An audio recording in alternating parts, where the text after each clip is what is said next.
Alright, ladies, gentlemen, hi, I'm John Sabien. I'm Kyle Sands, this is RBYW Speaks. And this is a Gatorade bottle. No, it's not. Fair enough. Because Gatorade can't sue us if we say it's not. We just said Gatorade 3 times on this program. Gatorade, if you want to sponsor us, that's 4 times for free. Imagine what you'll get for money. First thing this week, Mark Henry has been getting a sizable push lately. Yeah, he is. I think his accomplishments beforehand probably amount up to tagging with The Rock way back when and a United States Championship. Am I missing anything there? He pulled a door off a cell. Okay, so nothing. Yeah, and he's not done anything in WWE other than come and say, "I'm the world's strongest man. I can hurt people." And then he stopped. I mean, for his age, it kind of sucks, but it's nice to see them kind of doing something with this monster character that they haven't had. But in the process, they've written Kane and Big Show off TV. Kane being written off Friday. Big Show got written off during Money in the Bank. Both to the same injury, almost to the exact same way, with the chair over the leg. Now, there isn't any finite news or rhyme or reason of why, but there's a few theories, and I'm obliged to agree. If you really look at SmackDown, they're just full of unbeatable monsters. We have Undertaker, if he ever comes back. He won't. We have Randy Orton, who isn't a monster, but let's be honest, the whole Viper thing, he might as well be like possessed. We have then Kane and Big Show. That's 4 guys that are really hindering. Mark Henry. 5 guys that is highly hindering the ability to push smaller guys and better wrestlers like Bryan. So that might be Bryan, Christian, Sin Cara is on SmackDown. When he ever gets back from suspension, we'll touch on that later. But yeah, absolutely. A bunch of better wrestlers out there. I would like to see, on a personal note, I know it won't happen, I would love to see like Raw being used as the heavyweight, super heavyweight division, and SmackDown used as kind of as the WWE X division kind of thing. And it'd be great to see those guys actually able to win more often. Because I think the only small guy who really gets any push at all is Rey Mysterio. And he's not really up to par these days. Yeah. There's better wrestlers. Evan Bourne's a great wrestler. If they could get him a push and have him not fight Jack Swagger, who I hate. And who, again, is one of these big guys. You can only see that David and Goliath match so often and then book it so horribly to where you get to the point where if it was Raw where you have the larger-than-life characters and SmackDown be the more like kind of realistic guys with a more, I don't want to say generic, but a more average kind of sense about them. Yeah. The next thing is something really small that happened on the Twitter world. Yep. Twitter world.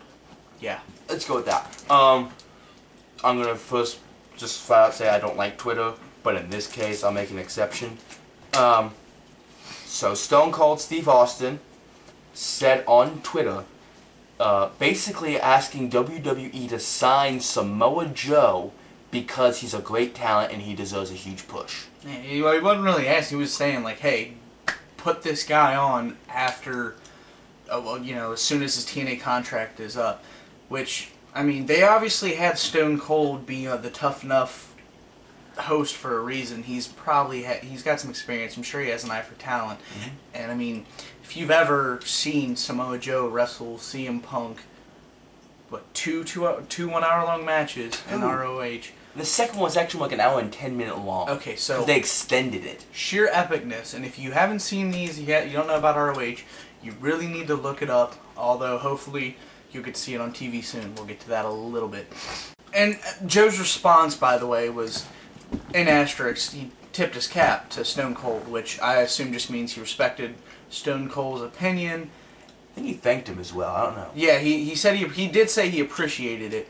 So I don't know. Maybe that's not something Samoa Joe would be he would object to. Yeah, what's interesting about that is because I believe back when they were doing the Umaga thing, I think from what I've heard, again I cannot confirm this. Nor deny. This is true. That they were actually talking to Samoa Joe about bringing him in, with rumors that he was going to be Umaga, and then they changed it to the other guy. Which would have been the worst idea WWE has ever had to take a It'd be talent on like that Samoa. list of the worst, for sure. And Samoa Joe, from, again, what I've heard, rumors, he kind of spat in their face. Not literally, of course, but just kind of laughed at them. I love watching Samoa Joe wrestle. Absolutely. Moving onward, and we're actually going to talk a lot about guys getting pushed coming up, starting with Daniel Bryan, who won Money in the Bank, surprisingly. Which this guy shat himself when it happened. I said I would if he won, and he did, so I had to. It was awful. Bryan Danielson's a guy I loved in ROH. He's a great wrestler. I'd love to see him do more. He hasn't really gotten an opportunity to showcase himself, I don't think, yet. I loved him in ROH. I loved watching his matches in ROH. He hasn't done anything impressive in WWE so far. But maybe having that briefcase can change that. I'm hoping. Because again, I watched some of his matches on NXT and they were pretty bad. And again, that might be more because of the NXT rookies were awful for the most part. I didn't like NXT. If you hear me talk about it anymore, you'll hear me bash it pretty regularly. Not a kind word to say. 4 kind words to say. CM Punk, and again I'm counting CM as one word. Daniel Bryan. Those are the only words I can say that are nice. Yes. This is kind of a two-part thing. I'll start off with one and lead into the other part. So, WWE has mentioned wanting to hire some soap opera writers. Should I let you commence the bashing first? Oh, please do. Alright. Alright, so, the reason why they're talking about hiring soap opera writers is because soap operas are going down the tube. Now, so they can get these writers, these good soap opera writers, I'll let you know the oxymoron there. Anyway, these good soap opera writers for cheaper than they could before. Now, hold on.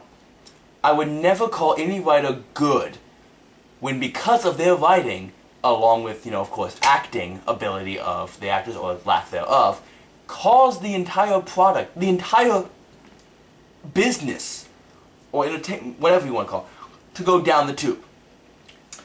Another point that really burns my soul is as a actor... Burns your soul? It burns my soul. It makes me want to cry. That's deep. That is deep.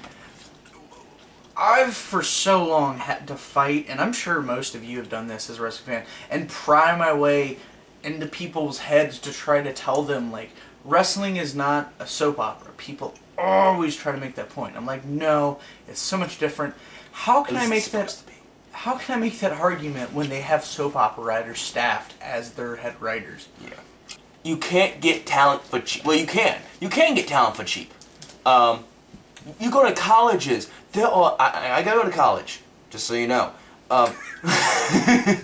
He is an educated man. I am an educated man. I know, I've seen your mom there a couple times. I apologize. Don't ever watch this again. I apologize on so many levels. Anyway, but there are fantastic writers in college. You go to college, you find real writers. Undiscovered talent. You can get them for cheap. Yes, they'll probably leave and do other better things in their life. Or they might stay with you, you don't know.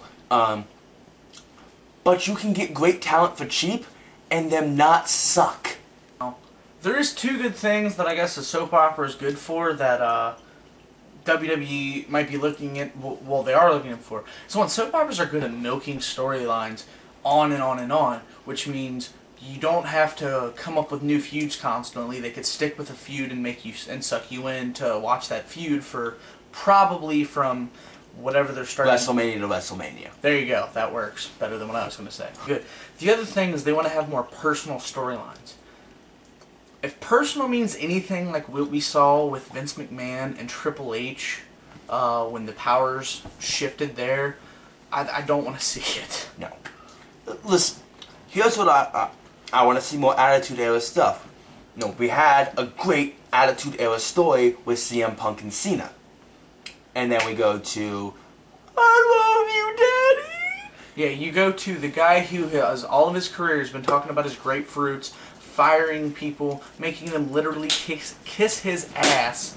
Thank you for pantomiming everything I say. I love this guy. But you get this guy who's been this monstrous badass who rules with an iron fist, crying in the middle of the ring. Wearing a pink suit. Wearing a pink suit jacket of all things.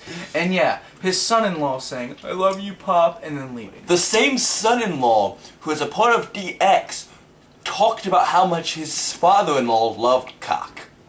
The next thing, and there will be a link in the description, is a Comic-Con video that you must see. It's very interesting. It's this guy's favorite wrestler. Do you want to go ahead and lead us into this topic? I do. Again, I was really worried, not really worried, I was really sad that with CM Punk leaving wrestling, that I wasn't able to talk about him anymore. For at least another 3 months when he took a break. Luckily, he's not taking a break from news. So he walks in to Comic-Con, the WWE press conference, whatever it is, with his megaphone. I love that gimmick. Oh, it's a great gimmick. But anyway, he goes in there and starts asking Triple H questions. Triple H brings up that there's a new regime and if he wants a job to call him. To which he responds, I'm sure Stephanie has my number, and walks out. And he also mentions a few things that it makes me realize I really don't think, contrary to his belief, I really don't think CM Punk is done with WWE because I notice he's kind of a vehicle of to push things forward as of late. He keeps mentioning these wrestlers that need to get a push, like Colt Cabana, Zack Ryder. Yeah, now. Zack Ryder is actually employed by WWE. He's on their All-Star or Superstars or whatever the hell. Yeah. Superstars. And, yeah, it must be Superstars because All-Stars is in the video game. But let's think about this. CM Punk is the reason we have a Triple H in storyline is the reason Triple H is the leader now. CM Punk kind of ushered in some more Attitude Era-esque things. CM Punk is also kind of pushing, being the voice for these independent wrestlers.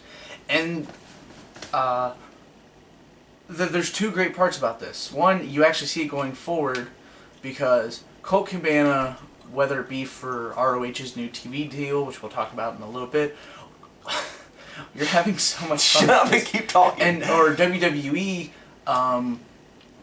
one of the two, Colt Cabana is not taking bookings for the next couple months, so maybe he's actually going to WWE, or. And maybe you'll see people like Zack Ryder getting a push. I mean,